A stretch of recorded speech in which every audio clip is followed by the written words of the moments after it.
अस्सलाम वालेकुम, मैं हूं अमीर अब्बास। पंजाब और खैबर पख्तूनख्वा इलेक्शन केस में सुप्रीम कोर्ट ऑफ पाकिस्तान के वाज़े फैसले के बावजूद हुकूमत अपनी जिद पर अड़ी है और अदालत का फैसला मानने से साफ इनकार कर चुकी है। आज कौमी असम्बली ने सुप्रीम कोर्ट के 3 रुकनी बेंच के फैसले के खिलाफ करारदाद मुत्तफिका तौर पर मंजूर कर ली है। करारदाद में कहा गया है कि ऐवान अकलियती बेंच के फैसले को मुस्तरद करता है। इससे कबल वफाकी काबीना ने भी हाथ खड़े कर दिए थे और अदालत उज़्मा के फैसले को मुस्तरद कर दिया था। बाद अज़ां वज़ीर आज़म शहबाज शरीफ साहब की ज़ेर सदारत हुकूमती इत्तेहादियों के सरबराही इजलास में सुप्रीम कोर्ट के फैसले को मुस्तरद किए जाने की तौसीक बजरिया करारदाद कौमी असम्बली से कराने का फैसला किया गया। वफाकी वज़ीर कानून आज़म नज़ीर तारड़ ने कहा है कि अगर फुल कोर्ट ना बनाया गया तो मुल्क में सियासी और आइनी बहरान पैदा हो जाएगा। इसी तरह वफाकी वजीर तवानाई खुर्रम दस्तगीर ने तनकीद करते हुए कहा कि सुप्रीम कोर्ट ने इख्तियारात से तजावुज़ किया, इसलिए हुकूमत सुप्रीम कोर्ट के फैसले को चैलेंज करेगी। हुकूमत और अदलिया रियासत के 2 बुनियादी सतून होते हैं। सुप्रीम कोर्ट मुल्क की सबसे बड़ी अदालत होती है, लेकिन अगर हुकूमत ही सबसे बड़ी अदालत का फैसला मानने से इनकार कर दे तो क्या किसी दूसरे शहरी, मुलजिम, मुजरिम या किसी इदारे को पाबंद किया जा सकता है कि वो अदालती फैसले को तस्लीम करें? वज़ीर आज़म शहबाज शरीफ, वज़रा मरियम नवाज और बिलावल भुट्टो समेत पीपल्स पार्टी के अक्सर रहनुमा सरेआम सुप्रीम कोर्ट ऑफ पाकिस्तान का फैसला मानने से इनकार कर रहे हैं। दूसरी जानिब खैबर पख्तूनख्वा में इंतखाबात के लिए तहरीक इंसाफ ने सुप्रीम कोर्ट से रुजू कर लिया है। दरख्वास्त में election commission, governor Khyber Pakhtunkhwa को फरीक बनाया गया है। पीटीआई की जानिब से दायर दरख्वास्त में कहा गया है कि गवर्नर केपी के 1 मार्च के अदालती हुक्म पर अमल नहीं कर रहे। गवर्नर केपी ने मीडिया पर 28 मई की तारीख का ऐलान किया था, लेकिन बाद में मुकर गए। इससे कबल सुप्रीम कोर्ट की हिदायत की रोशनी में election commission of Pakistan Punjab assembly के इंतखाबात के लिए नया शेड्यूल जारी कर चुका है। अहम बात यह है कि सुप्रीम कोर्ट की हिदायत के मुताबिक हुकूमत ने इलेक्शन कमीशन को पंजाब में इलेक्शन फंड्स, अमला और दीगर वसाइल मुहैया करने हैं। हुकूमत ने फंड्स देने हैं या नहीं, या फिर कितने फंड्स फराहम करने हैं, यह रिपोर्ट इलेक्शन कमीशन ने 11 अप्रैल को सुप्रीम कोर्ट में जमा करानी है। अब देखना यह है कि हुकूमत इस हवाले से क्या हिकमत अमली तरतीब देती है। इस सारी सूरत हाल पर बात करते, बल्कि दिलचस्प सूरत हाल बन चुकी है। मेरे साथ मौजूद हैं सुप्रीम कोर्ट ऑफ पाकिस्तान के साबिक जज, सिंध हाई कोर्ट के साबिक चीफ जस्टिस फैसल अरब साहब और पाकिस्तान के मोतबर सहाफ़ी, सियासी तज्ज़िया-निगार रज़ा रूमी साहब हमें ज्वाइन कर रहे हैं। आपका भी बहुत शुक्रिया। जस्टिस साहब, सबसे पहले तो फरमाइएगा, आज जो करारदाद पार्लियामेंट से मंजूर हुई है, अगरचे अपोजिशन के जो लोग हैं वो कह रहे हैं ये मुत्तफ़िका नहीं है, हुकूमत और उसके इत्तेहादियों की नज़र में मुत्तफ़िका करारदाद है। इसका कोई आईनी कानूनी असर या हैसियत है सुप्रीम कोर्ट के फैसले पर? देखिए, सुप्रीम कोर्ट या किसी अदालत का फैसला उसको रद्द करने के लिए लीगल एक्शन जो कानून में प्रोवाइडेड है वो अपील का है, जहां नीचे की कोर्ट का हो। अगर सुप्रीम कोर्ट का फाइनल फैसला जब आ जाता है तो वो सिर्फ रिव्यू से ही उसमें चेंज लाया जा सकता है। पार्लियामेंट में बैठ के उसको चेंज नहीं किया जा सकता, क्योंकि सबसे बड़ी लिटिगेंट तो सरकार खुद होती है कोर्ट्स में। तो अगर हर सरकार के खिलाफ कोई अगर फैसला आ जाए या सरकार को वो फैसला पसंद ना आए और रेजोल्यूशन पास करके उसके केस की नफ़ी कर दी जाए, फिर सुप्रीम कोर्ट के हाथ पांव दांत तो निकाल दिए गए इस तरह से। इसका मतलब है कि पार्लियामेंट एक फोरम सुप्रीम कोर्ट की जजमेंट को रद्द करने के लिए बना दिया गया है। इस तरह से नहीं होता। पार्लियामेंट के पास एक अलग इख्तियार है कि कोई जजमेंट को लेजिस्लेशन से आइंदा के लिए चेंजेस लानी चाहिए तो वो लॉ को डिफरेंटली उसको इंटरप्रेट करें, क्योंकि लॉ को ही कोर्ट्स इन्फोर्स करती हैं।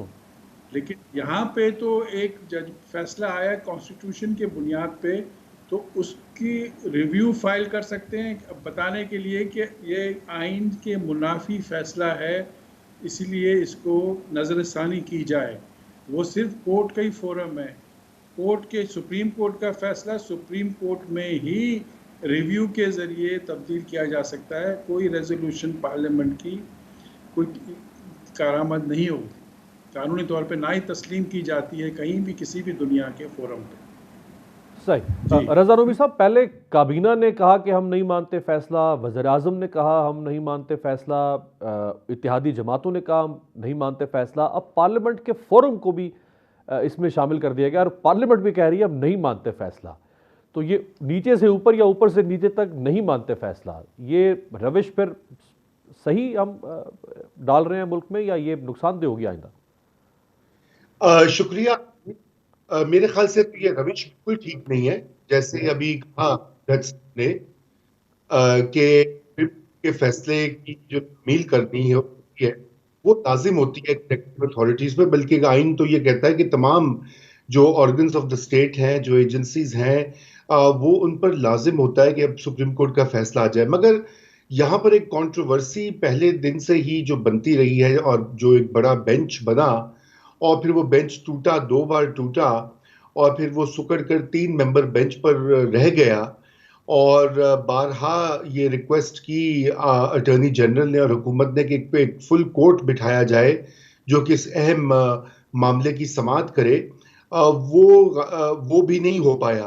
तो इस वजह से ये फैसला जो है ये उसमें ये कंट्रोवर्सी तो थी शुरू से ही, और जब जजमेंट भी आई है तो वो यकीनन ये कंट्रोवर्सी उसके साथ लिंक्ड थी।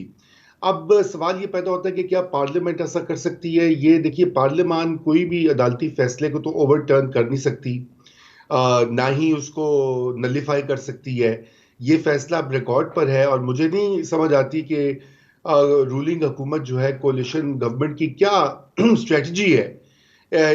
कोई कोई ना कोई स्ट्रेटजी तो उनके जहन में होगी। वो तो एक बात क्लियर है कि अभी वो इलेक्शन ये नहीं चाहते कि फौरी तौर पे हो पंजाब में, ये तो हमें पता है। लेकिन क्या इस फैसले को के खिलाफ करारदाद पास करने से फैसले पर अमल दरामद जो है वो रुक जाएगा? मेरे तो ख्याल से कानूनी तौर पे तो नहीं रुक सकता। तो ये जो आज की रेजोल्यूशन, रज़ा नबी साहब, फिर आपकी नज़र में इसकी क्या मंतिक हो सकती है? यानी आज़म नज़ीर तारड़ जैसे माहिर कानून मौजूद हैं इस पार्लियामेंट में, इस हुकूमत का हिस्सा हैं, रज़ा रब्बानी जैसे कानूनदान और डेमोक्रेट इस हुकूमत का और इस पार्लियामेंट का हिस्सा हैं, बेशुमार और बहुत सारे सीनियर कानूनदान इस हुकूमत का हिस्सा हैं। ये क्यों सोच के इन्होंने फिर ये रास्ता इख्तियार किया होगा? देखिए, ये एक सियासी जिसे कहते हैं पत्ता है, और ये सियासत खेली जा रही है। इसका आइन और कानून से तो कोई ताल्लुक मुझे नहीं लगता। ये बात दुरुस्त है कि पार्लियामान जो भी किसी नेशनल मैटर के ऊपर अपनी रेजोल्यूशंस भी पास करती है, कानून साजी करती है, वो तो खैर उनका हक है। लेकिन अदालती फैसले के बारे में करना ये सरीहन सियासत है। और एक ये मैसेज है गालिबन चीफ जस्टिस ऑफ पाकिस्तान के लिए, जिनकी सरबराही में ये बेंच ने फैसला दिया। चूंकि अब एक टग ऑफ वॉर, एक जिसे कहते हैं कॉन्फ्रंटेशन शुरू हो चुकी है between the chief justice of Pakistan और जो मौजूदा एग्जीक्यूटिव ऑफ पार्लियामान है। आपको पता है, इससे पहले ये पहली चीज़ नहीं है। इससे पहले तो पार्लियामान ने बाकायदा कानून साजी करके तो एक जो कानून भेजा हुआ है, जो पास किया है कौमी असम्बली और सेनेट ने, वो सदर मोहतरम के पास पड़ा हुआ है। उसमें तो उन्होंने चीफ जस्टिस के जो इंतजामी इख्तियारात हैं उनके उनमें भी तब्दीलियां लाकर उसमें कुछ कमी करके वो बिल उन्होंने पास किया है। तो मैं तो उसको ये उस तनाजुर में देख रहा हूँ कि चूंकि उनकी ये फुल कोर्ट वाला मामला जो है वो नहीं आया, और उनका इस्तदलाल ये है कि पहले 4-3 का जो फैसला है वो लागू होता है कि 4 जज साहिबान ने, जो लार्जर बेंच थी, उन्होंने उस पिटिशन को मुस्तरद कर दिया था जो इनिशियल जो थी मैटर, और 3 ने उसको अपहोल्ड किया था। तो ये वो उसी पर अड़े हुए हैं, और यकीनन मैं समझता हूँ कि ये बड़ी एक बदकिस्मती की बात है। उसकी वजह यह है कि जब इस तरह के मामलात आ जाएं, जब पार्लियामान और दूसरा इदारा जो रियासत के दो सतून आपस में मतभेद उनकी हो जाए, तो फिर मुल्क में जो सिस्टम है वो क्रैश करता है। और यही वजह है कि अगर ये हालात को नहीं ठीक करते, अगर कोई, जैसे आपने सेंसिबल लोगों का जिक्र किया, रज़ा रब्बानी साहब की तरह, अगर वो लोग इंटरवीन नहीं करते, तो फिर तो ये मुल्क जो है एक बार फिर एक जिसे कहते हैं गैर आईनी या एक एक्स्ट्रा जो कॉन्स्टिट्यूशनल जो है फेज में चला जाएगा। जैसे कि 1977 में हमने देखा कि ब्रेक डाउन हो गया, 1990 की दहाई में बार बार सिस्टम क्रैश होता रहा। तो अभी भी हालात ऐसे पैदा किए जा रहे हैं। अफसोस तो यही कहना पड़ता है। जी राइट। जस्टिस साहब, आर्टिकल 68 जो इस्लामी जमहूरिया पाकिस्तान के आइन का है, वो मैं आपके सामने रख देता हूँ। Restriction on discussion in Majlis Shura parliament, no discussion shall take place in Majlis Shura with respect to the conduct of any जज ऑफ सुप्रीम कोर्ट और of a high court in the discharge of his duties. ये discharge of their duties यानी उन्होंने फैसला सुनाया है, उस फैसले की बुनियाद पर पार्लियामेंट के फ्लोर के ऊपर जो कुछ कहा गया, यानी फ़िरौन का लफ्ज़ इस्तेमाल किया गया सुप्रीम कोर्ट के इसी बेंच में बैठे हुए जजेस के खिलाफ बिलावल भुट्टो जरदारी साहब की तरफ से। प्राइम मिनिस्टर शहबाज शरीफ साहब बहुत कुछ कह रहे हैं, पार्लियामेंट के बाहर बहुत कुछ कहा जा रहा है। ये दो तरफा लड़ाई हो गई, एक तो ज़ुबानी जजेस और सुप्रीम कोर्ट के ऊपर चढ़ाई और दूसरा करारदाद के ज़रिए से और हुकूमती इख्तियारात के ज़रिए से। देखिए, सुप्रीम कोर्ट के जजेस जो है वो बहुत ज़्यादा रिस्ट्रेंट का मुजाहरा करते हैं। वो कई दफ़ा बहुत बदतमीज़ी कोर्ट में भी अगर कोई कर जाता है तो वो उसको दरगुजर कर जाते हैं। अब सुप्रीम कोर्ट के जजेस को जब अपने परफॉर्मेंस पे जो पार्लियामेंट हो या प्रेस कॉन्फ्रेंस हो या कहा जाए तो वो कंडक्ट को तो देखिए मना किया गया। जब पार्लियामेंट में नहीं हो सकता तो आप कहीं भी नहीं कर सकते। आप फैसले पे तनकीद कर सकते हैं, तो फैसले पे तनकीद होती रहे, करते रहिए, पब्लिक डॉक्यूमेंट बन जाता है जजमेंट। लेकिन फैसला देते हुए एक जज ने उस नतीजे पे पहुंचा है उसको कहने के लिए तो ये तो, और फिर अपने जुडिशरी के फोरम में तो कहा कि ये तो आप डिस्कस ही ना करें। इसीलिए वो आर्टिकल 68 जो आपने पढ़ा अभी इसीलिए बनाया गया। एक डिसेंसी की एक लेवल होती है ना हर चीज़ के कंडक्ट में। लेकिन यहाँ जस्टिस साहब जो अल्फाज इस्तेमाल किए जा रहे हैं वो बहुत ही कंटेम्पचुअस किस्म के अल्फाज हैं। यानी यहाँ तक मरियम नवाज साहिबा ने फरमा दिया कि अपने दामादों और अपनी बेगमात के कहने पर फैसले दिए जा रहे हैं। अब इससे ज़्यादा और क्या कहा जा सकता है? देखिए, ये फिर वो जजों पे है जिनका फैसला है कि वो उसको कंटेम्प्ट उस पर इशू करते हैं या नहीं करते। ये क्योंकि कंटेम्प्ट का इख्तियार है, वो अगर वो समझते हैं कि एक पार्टी इस फैसले से बिल्कुल ही राज़ी नहीं है, अगर क्योंकि एक फैसला क्लियर कट आइन के मुताबिक अगर है और एक पार्टी समझती है कि ये मेरे फेवर में नहीं आना, तो वो फैसले से पहले भी जजों को मलाइन करने की कोशिश होती है और बाद में जब फैसला आया रहता है तो वो क्या बाद में भी करते रहते हैं। ये तो अब उन जजेस का अपने ऊपर है कि वो इसको, इस वायलेशन को और इस कंटेम्प्ट को कैसे लेते हैं। लेकिन सुप्रीम कोर्ट में बैठ के मैं भी बैठा हूँ कुछ साल हाई कोर्ट में, सुप्रीम कोर्ट में। ये एक पर्सन टू पर्सन डिपेंड करता है। कुछ एकदम जजेस तैश में भी आ जाते हैं कि ये ऐसे हम क्यों कहा। कुछ कहते हैं कि एक मिसाल भी है ना, let the cart pass by while the dogs are barking. मतलब इस किस्म की बात होती है कि अगर कोई बदतमीजी कर रहा है तो वो उसके लिए उसको ज़रूरी है कि वो भी डस्ट में या उस अरीना में उतर के उनके साथ उस किस्म की बातें करें वो, और उस मुकाबले में आ जाएं। वो अपने आप को अलग पेडेस्टल पे समझते हैं। बिल्कुल, यानी जज को बहरहाल अपना कंडक्ट मुनासिब रखना पड़ता है। जज के कंडक्ट में और लिटिगेंट के कंडक्ट में एक डिस्टिंग्विश करना चाहिए उसको। रज़ा रूबी साहब, इमरान खान साहब जब निकाले गए इक़्तिदार से आज से ठीक 1 साल पहले, तो उन्होंने एक बयानिया बनाया सियासी, ताकि वो हमेशा के लिए कहीं सियासत के धूल में दब न जाएं। उन्होंने एक बयानिया बनाया कि मुझे अमेरिका ने निकाला, फिर जनरल बाजवा ने निकाला, फिर फलां ने, और यूँ उन्होंने अपने आप को रिवाइव कर लिया पॉलिटिक्स में और लोगों में उनकी मकबूलियत आ गई। आपको नहीं लगता कि आज चूंकि इस हुकूमत के पास कारकर्दगी दिखाने को नहीं है, 1 साल गुजर गया, कोई ख़ास इस्लाहात ये नहीं ला सकी, कोई अवामी फलाह का काम नहीं कर सकी, मईशत उससे बड़ा एक अजाब बना के खड़ा कर दिया गया, चूंकि कुछ है नहीं लोगों के सामने बताने के लिए, तो इसी सिचुएशन को जिसमें पोटेंशियल मौजूद है उसको एक्सप्लॉइट कर लिया जाए और कहा जाए कि जी हमें तो हमेशा अदालतें निकाल देती हैं, हमें हमेशा फौज निकाल देती। देखिए, वाकया ऐसे है अमीर कि इमरान खान साहब ने अमरीकी साजिश और एंटी इस्टेब्लिशमेंट लाइन लेके यकीनन अपनी पॉपुलैरिटी को रिवाइव भी किया, लेकिन मेरे ख्याल से उससे भी ज़्यादा अहम चीज़ ये रही है इस पूरे मामले में कि जो पीएमएलएन और पीडीएम की जो हुकूमत है उसकी अपनी कारकर्दगी और जो माशी फैसले जो उन्होंने किए हैं और अभी जो वो माशी मिसमैनेजमेंट कर रहे हैं और उससे जो अवाम पर बोझ पड़ा है महंगाई का, मेरे ख्याल से वो एक ज्यादा अहम चीज है इमरान खान साहब की मकबूलियत का। क्योंकि जब लोगों ने देखा कि ये सारा वोट ऑफ नो कॉन्फिडेंस हुआ और खान साहब का बयानिया भी चल पड़ा, तो उसके बाद जो महंगाई का बर्डन पड़ा है, क्योंकि देखिए इस वक्त पाकिस्तान में जिसे एक फिनोमेना है हाइपर इन्फ्लेशन, वो इस वक्त जारी है पाकिस्तान में 35% से ज्यादा तो ऑफिशियल रेट महंगाई का वो सरकारी रेट जो आदाद शुमार है वो बताते हैं। और फूड इन्फ्लेशन यानी खाने पीने की अशिया जो है वो तो 40-50% और कुछ लोगों का तो ये कहना है उससे कहीं ज्यादा महंगी हो गई हैं। अब जब इस तरह के हालात होते हैं, देखिए अल्टीमेटली आम आदमी की जिंदगी में सबसे अहम इशू जो है वो महंगाई होता है कहीं भी दुनिया में।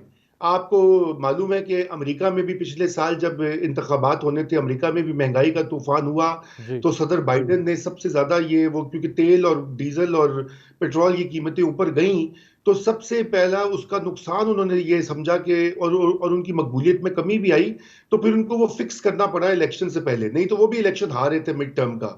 ये एक तयशुदा बात है। तो इस वक्त पाकिस्तान में तो जो मौजूदा रूलिंग पार्टीज हैं ये तो बिल्कुल किसी भी सूरत में इलेक्शंस में नहीं जीत पाएंगी, क्योंकि लोग इनको मुस्तरद कर देंगे इनकी माशी पॉलिसियों को, जो आईएमएफ के कहने पर आईएमएफ की शराइत को पूरा करने के लिए, और उस पर हजम तारीफी ये है कि वो सब कुछ करके भी आईएमएफ की डील अभी दूर दूर तक उसका कोई निशान नहीं है। इसीलिए मैंने आपसे कहा कि जो आपने मजीद वजाहत कर दी, इसीलिए फिर ये सारा बयानिया तसादुम, मजलूमियत, सियासी शहादत, ये फिर काम आएगा ना, पर कम अज कम ये तो होगा पास। देखिए ये सियासी शहादत वगैरह का बयानिया बिल्कुल ये काम आएगा, यही बनाने की कोशिश करे, लेकिन ये काम आता, ये पहले फेज में काम आ सकता था। पनामा केस के बाद जो कुछ हुआ उसके दौरान, और जिस तरह से नवाज शरीफ को निकाला गया, वो भी अदालतों के थ्रू ही गलत फैसले जो हैं उन्हीं के थ्रू निकाला गया, किसी को मतलब उनको ताहयात नाअहल कर दिया गया, जबकि ऐसा कोई कानून मौजूद ही नहीं है। और फिर बाद में यही सुप्रीम कोर्ट ने जब फैसल वाडा का केस आया तो उन्होंने कहा ये बड़ा ड्रैकोनियन है। तो अब आप देखें ना, सुप्रीम कोर्ट ऑफ पाकिस्तान का अपना कॉन्डक्ट जो है और जो उनके अपने फैसले हैं वो भी अबव बोर्ड नहीं रहे। और मैं इसमें किसी को मैं बड़ा एहतराम करता हूं इदारे का भी और तमाम मोअज़्ज़िज़ जज साहिबान का, लेकिन उनको ये भी देखना होगा कि पिछले 6-7 साल में उन्होंने किस तरह से एक किरदार अदा किया है, जो कि आज मुल्क को इस अदालत भी अपने कंडक्ट का बहरहाल ख्याल रखे। अदालत और अदालती फैसले भी इस नोयत के नहीं होने चाहिए कि जो बार बार तनकीद की उंगलियां आपकी तरफ उठाएं। आखिरी कमेंट जस्टिस फैसल अरब साहब, आज से ठीक 4 दिन तक की मोहलत दी है सुप्रीम कोर्ट ने हुकूमत को कि आपने 21 अरब रुपए इलेक्शन कमीशन को देने हैं 10 अप्रैल तक, जो अभी तक लग नहीं रहा कि 21 अरब, क्या 21 रुपए भी हुकूमत देने को तैयार नहीं है। अगर नहीं देती हुकूमत पैसे तो कंटेम्प्ट ही फिर आखिरी ऑप्शन होगा। जी हाँ, जाहिर है जब कोर्ट के एक डायरेक्शंस को वायलेट किया जाएगा तो कोर्ट कंटेम्प्ट का भी कर सकती है और वो पैसे भी अटैच करके रेवेन्यू को और उससे निकलवा के भी इलेक्शन कमीशन को दे सकती है, मेरे ओपिनियन में। क्योंकि पूरी तरह से इम्प्लीमेंट करना पड़ता है जजमेंट को, वरना तो फिर टीथलेस हो जाएगी ना हमारी सुप्रीम कोर्ट। अगर टीथलेस होगी तो फिर बाकी अदालतों का क्या होगा। राइट, बहुत बहुत शुक्रिया सीनियर साबिक जज सुप्रीम कोर्ट जस्टिस फैसल अरब साहब, और रजा रूमी साहब हमारे साथ मौजूद थे। एक ब्रेक पर जाते हैं, ब्रेक से वापस आएंगे, पार्लियामेंट में होने वाली आज की कार्रवाई पर बात करेंगे।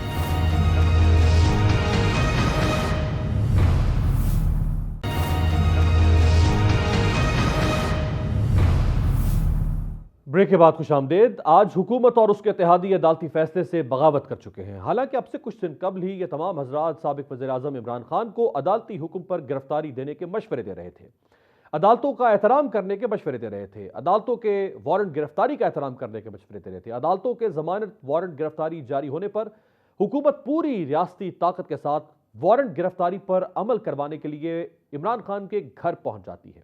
जवाब ये होता है कि अदालत का हुक्म है और अदालत के हुक्म पर गिरफ्तारी लाजमी है। इमरान खान और उनकी जमात को अदालती अहकामात न मानने के ताने दिए जाते हैं, लेकिन अब वही मुस्लिम लीग नून और पीपल्स पार्टी समेत पीडीएम की क़यादत को अदालती एहतराम आज याद क्यों नहीं आ रहा।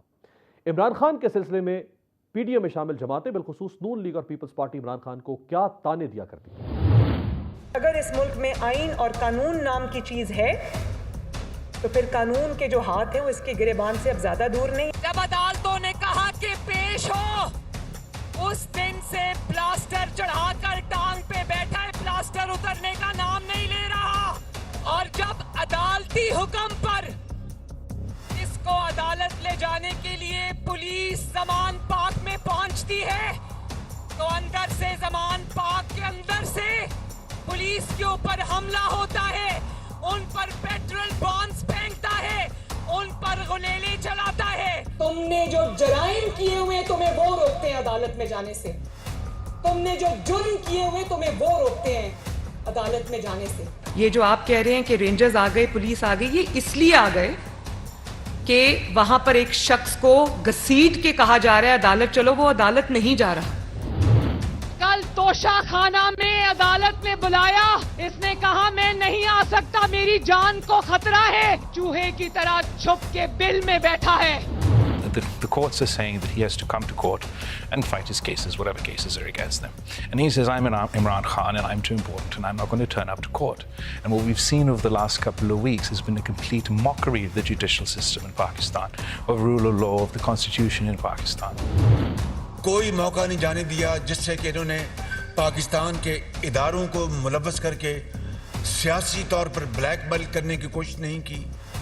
मैं समझता हूं कि ये पाकिस्तान के ऊपर एक सबसे बड़ा बोझ है 75 साल में सियासी तौर पर। आप इस मुल्क के आइन के मुहाफिज हैं, इस मुल्क के कानून के मुहाफिज हैं। आप इस मुल्क के लिए, इस मुल्क की बका के लिए, आने वाली नस्लों के लिए आप अपनी आवाज़ को बुलंद करें और कोई भी गैर कानूनी चीज़ मानने से इनकार करते, सहूलतकारी से इनकार करते। तो क्या वजह है कि आप अदालत में पेश नहीं हो सकते थे? लेकिन उन्होंने साबित किया ये मामला वो नहीं है और वो इंसाइट कर रहे हैं लोगों को कि आए बाहर निकले, पुलिस के साथ लड़े। क्यों निकले बाहर? पुलिस के साथ लड़े, क्यों निकले बाहर? सड़कें ब्लॉक करें, क्यों निकले बाहर? तशद्दुद करें।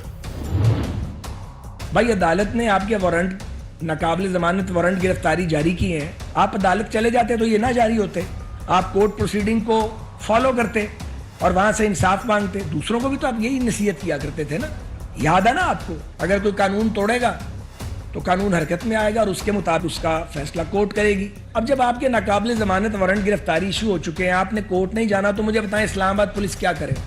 उसने तामील नहीं करानी वारंट की। निजाम को तहवाला करने के लिए आखिरी धक्का लगाया जा रहा है, कानून की धज्जियां बिखेरी जा रही हैं। कौम के लीडर में तकब्बर नहीं होता, कौम के लीडर में गुस्सा नहीं होता। जो इदारे हैं उनकी इतनी बेतौकीरी की जा रही है कि इसका हद्दो हिसाब नहीं। साजिश न करें, काविश करें, खराबी पैदा न करें, खराबी को दूर कर, मिल बैठकर पाकिस्तान का मुस्तकबिल संवारें।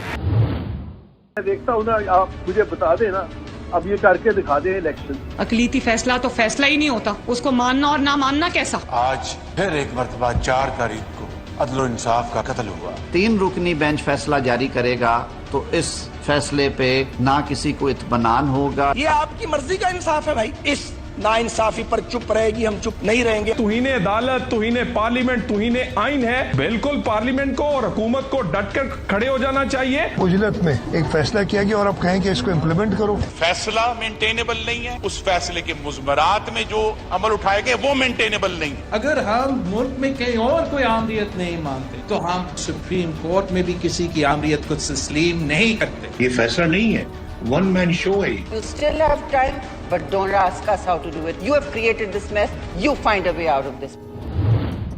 राना सनाउल्लाह साहब की जो गिरफ्तारी है, ये इमरान खान नियाजी का बदतरीन जबर, ज्यादती और नाइंसाफी है। ये ना समझना कि इन गिरफ्तारियों से तुम हमारी आवाज बंद करा लोगे। तुमने शाहिद खाकान अब्बासी को पकड़ा है, मरियम नवाज नैब में पेश हुई, वो जानती थी उसको गिरफ्तार कर लिया जाएगा, वो कहती थी उसको गिरफ्तार कर लिया जाएगा क्योंकि वो गुलाम नहीं थी, न बनना चाहती थी, न डरती थी। रियासती दहशतगर्दी का बदतरीन वाकया हुआ जिसमें राना सनाउल्लाह साहब को गिरफ्तार किया गया। बेदर्दी के साथ मौजूद मौजूदा हुकूमत अदारों को इस्तेमाल कर रही है। एक फर्देवाद ने अपनी अना की तस्कीन के लिए मिफ्ता इस्माइल को गिरफ्तार किया गया। हम और भी हमारे साथी और हम लोग जो है गिरफ्तार होंगे। अब ये शिकस्त के खौफ को सामने रख के कांपते हुए ये फैसले किए जा रहे हैं। जिस तरह से इन्होंने अब ख्वाजा आसिफ साहब को अरेस्ट किया है, ये उसमें भी साफ झलक रहा है। अडयाला जेल में ले गए, उसका गुनाह क्या था?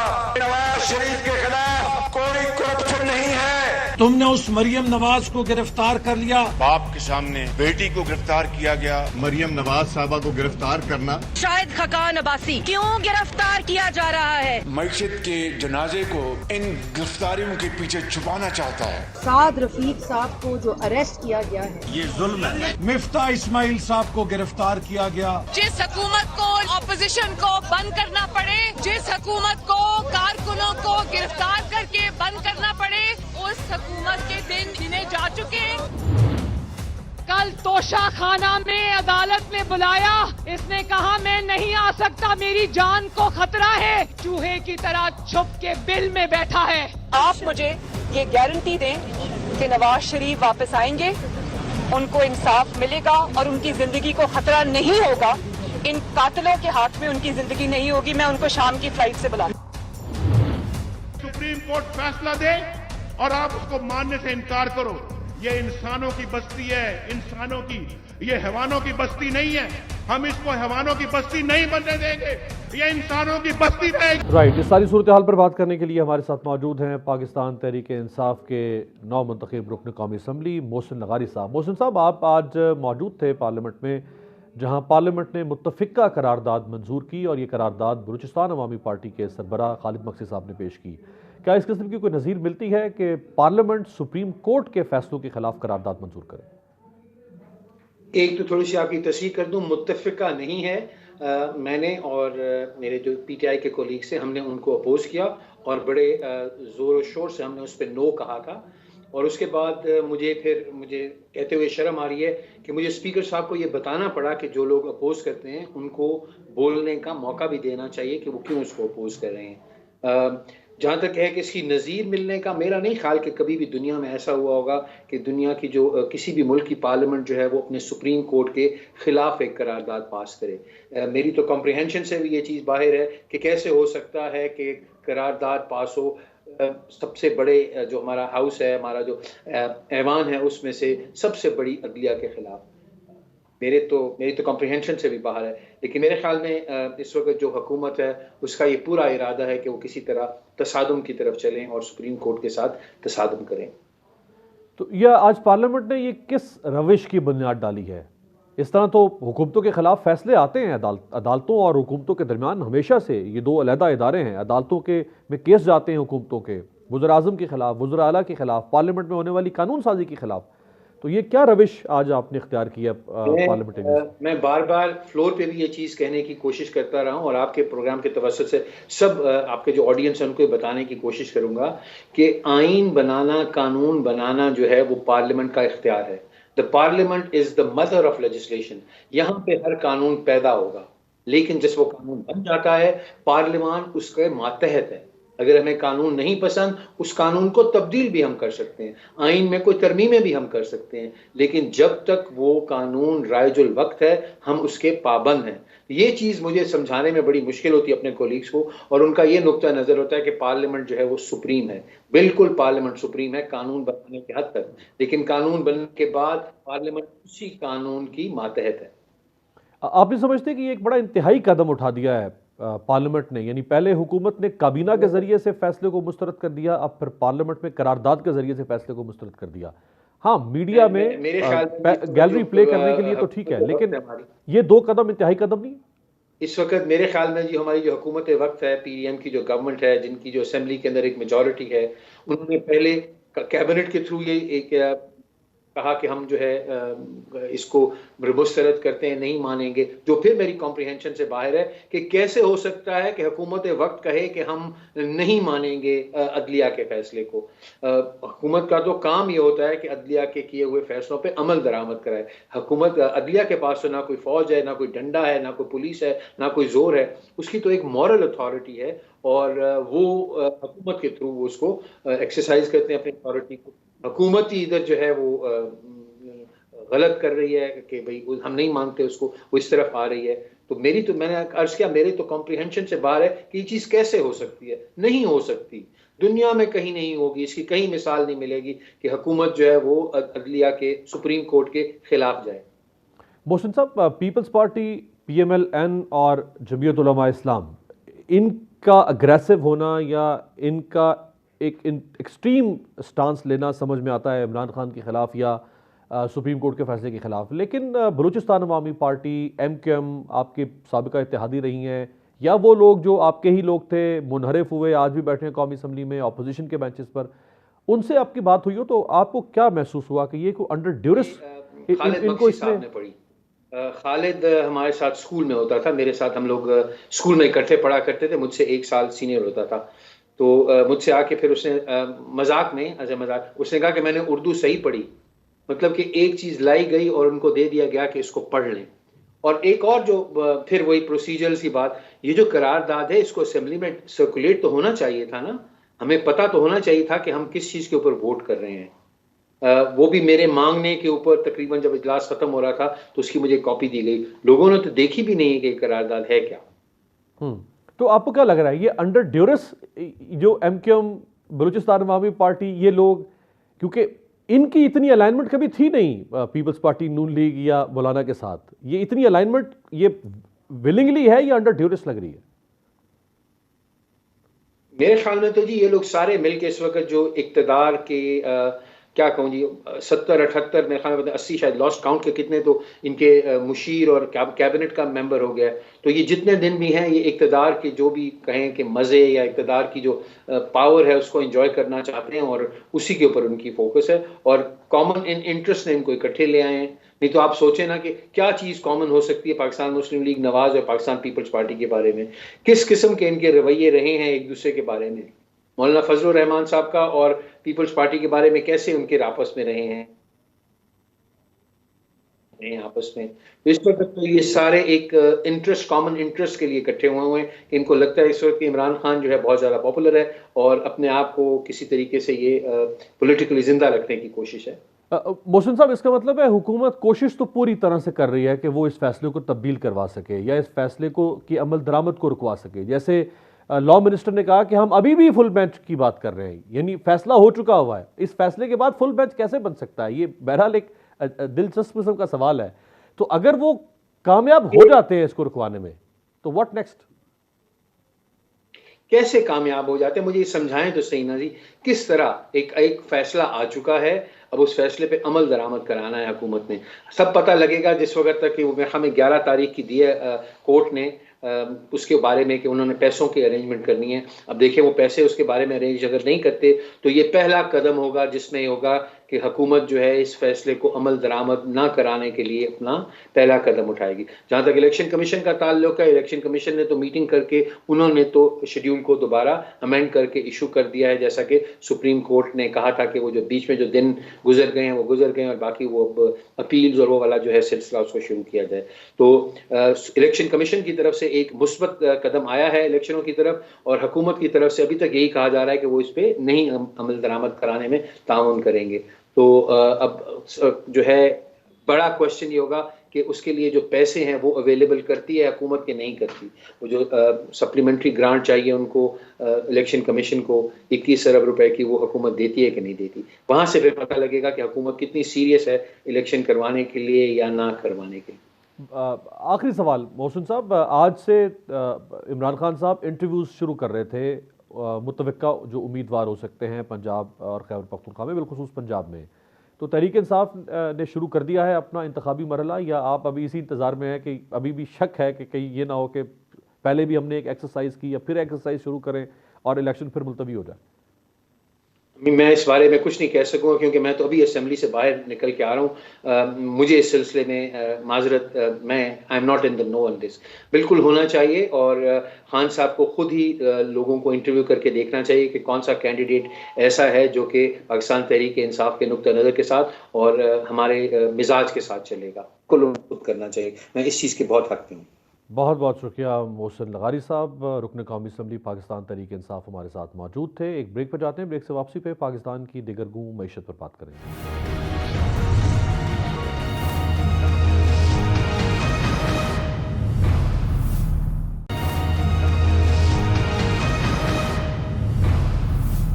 ब्रेक के बाद खुशामदेद। बात करते हैं पाकिस्तान की दिगरगूं मुआशी सूरत हाल की। हमारे साथ मौजूद हैं पाकिस्तान के मारूफ माहिर मईशत शाहिद हसन सिद्दीकी साहब। सिद्दीकी साहब, सुप्रीम कोर्ट के फैसले के बाद सूरत हाल तो और ख़राब होती नज़र आ रही है। बहरहाल चूँकि मईशत के हवाले से तवक्को थी कि चूँकि सियासी इस्तेकाम आएगा तो मईशत में भी इस्तेकाम आएगा और ज़रूर आना चाहिए।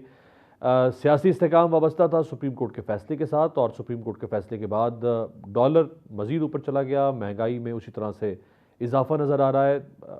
इसका मतलब है कि जब तक मुकम्मल सियासी इस्तेकाम पाकिस्तान में नहीं आएगा, जिस पे कई महीने लग सकते हैं, तब तक मईशत नहीं संभलेगी।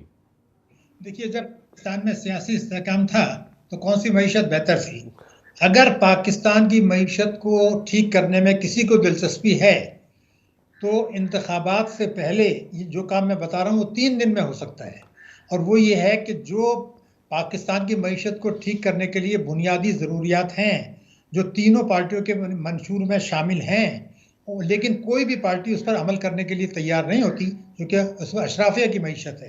तो अगर हम इंतखाबात से पहले 2 या 3 दिन में पहले हम ये करें कि कानूनी शक्ल दे दें उन इस्लाहात को कि कोई भी आए, कोई भी जाए, उन्होंने ये काम करना है टैक्सों के लिए, तवानाई के लिए, तालीम और सेहत के ज़िम्मे में, और इनकम टैक्स ऑर्डिनेंस 111(4) जो FATF की नज़रों में आ चुका है।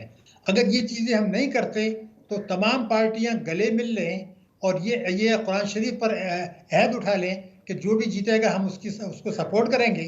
मैं आपको यकीन दिला रहा हूं कि 2-3 आदाद-ओ-शुमार हैं जो पता चलेगा कि उससे कोई मसला हल होने वाला नहीं। शायद साहब आप आदाद-ओ-शुमार में जरूर सामने रखिएगा, लेकिन आप किस पार्लियामान से और किस हुकूमत से तवक्को कर रहे हैं? वो जिसके लिए चीफ जस्टिस के इख्तियारात को कम करने के लिए कानून साजी का वक्त है, जिसके पास जी नहीं, मैंने कभी पार्लियामेंट का लफ्ज़ इस्तेमाल नहीं किया, तो आपने किया है। मेरा कहना ये था कि पाकिस्तान के जो स्टेक होल्डर्स हैं, यानी कौमी सलामती कमेटी और तहरीक इंसाफ, ये स्टेक होल्डर्स हैं इस वक्त बड़े।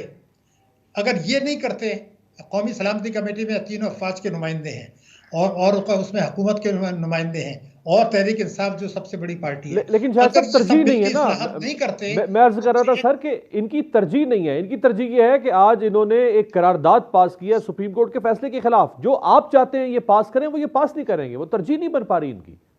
नहीं, तरजीह की तो मैंने आपसे खिदमत में ये अर्ज किया कि मैं ये समझ कहता हूँ, मिसाल के मैं आपको देता हूँ, तहरीक इंसाफ इलेक्शन जीत जाती है और 1 मिनट के लिए फर्ज कर लें कि PDM को इतना बड़ा झटका लगता है कि उनकी कमर टूट जाती है। मैं आपको यकीन दिला रहा हूं, क्योंकि आपने कह दिया आदाद-ओ-शुमार को अलग रखें, तो इकोनॉमिक्स में तो आदाद-ओ-शुमार को अलग नहीं रखा जाता।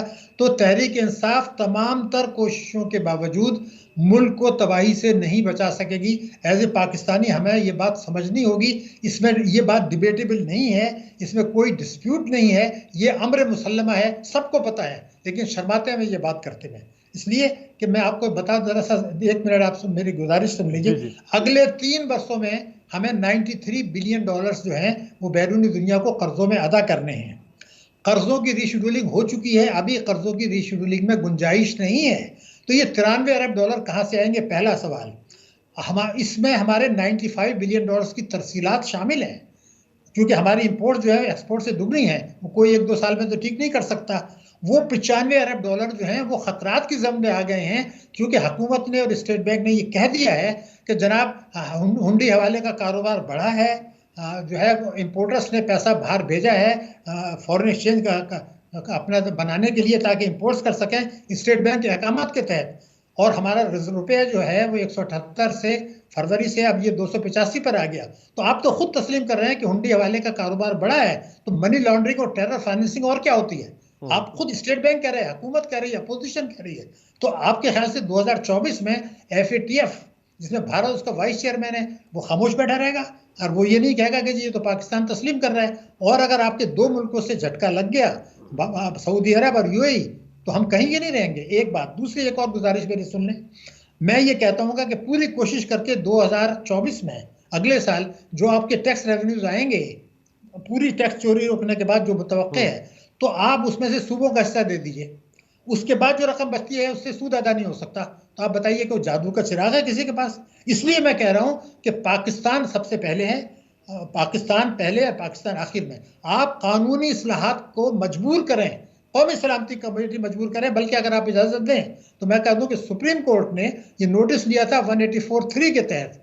184(3) जो है मुफाद आम्मा का है, वायलेशन ऑफ कॉन्स्टिट्यूशन का केस नहीं है। 184(3) में सुप्रीम कोर्ट अगर ये कह देती कि जो तीनों पार्टियों के मुत्तफ़क़ा नुकात हैं जो पाकिस्तान की सलामती के लिए और पाकिस्तान की मईशत के लिए, 23 करोड़ अवाम के लिए, पाकिस्तान के जौहरी प्रोग्राम के लिए ज़रूरी हैं, तो सुप्रीम कोर्ट को ये कहना चाहिए था कि इलेक्शन 90 डेज में, लेकिन 4-5 दिन के अंदर हम ये हुक्म दे रहे हैं कि जब आप इलेक्शन लड़ते हैं, आप तीनों पार्टियां मुत्तफ़क़ा मंशूर कुछ नुकात लाती हैं, वो तीनों उस पर अमल नहीं करती, फौजी हुकूमत भी नहीं करती, तो फिर इलेक्शन कोई जो है कोई वजीफा तो नहीं है।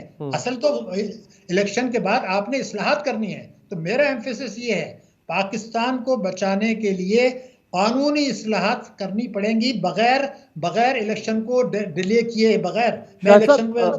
शायद साहब, कौमी असम्बली और जो बाकी 2 असम्बलियाँ हैं उनकी तहलील में तकरीबन 4 महीने का अरसा बाकी है, और अगर इन 4 माह के अंदर IMF के साथ मामला तय नहीं पाते या दोस्त ममालिक की तरफ से कोई बेहतर पेशरफ्त नहीं हो पाती है, तो 4 महीने के बाद तो वैसे ही 60 दिन के लिए हुकूमत नहीं होगी।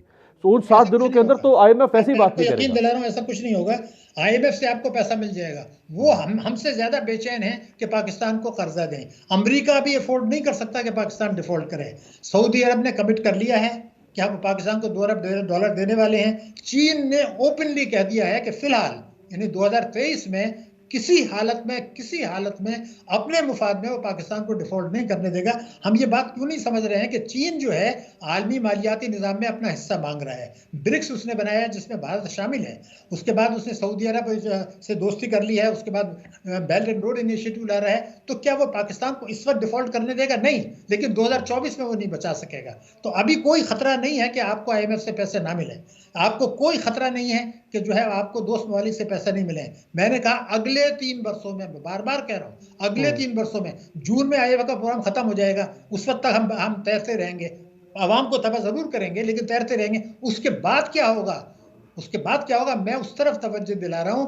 इलेक्शन से पहले स्टेट सुप्रीम कोर्ट को चाहिए था 184(3) के तहत वो ये हुक्म देती कि ये आप इस्लाहात, हम हुक्म दे रहे हैं, इसको कानूनी शक्ल दें और 90 दिन में इलेक्शन कराएं, तो पाकिस्तान की सलामती, पाकिस्तान की मईशत को यकीनी बनाया जा सकता। 184(3) जो था ये वायलेशन ऑफ कॉन्स्टिट्यूशन का केस नहीं है, ये तो मुफाद आम्मा का केस था। इसलिए मैंने आपको as a student of law पूरी पोजीशन। अच्छा शाहिद साहब, ये भी फरमाइएगा कि अगर IMF के साथ मामलात हो जाते हैं, स्टाफ लेवल एग्रीमेंट हो जाता है, दोस्त ममालिक से भी पैसा आ जाता है, इस हुकूमत के कितने मसाइल कम हो जाएंगे मईशत के मामले में?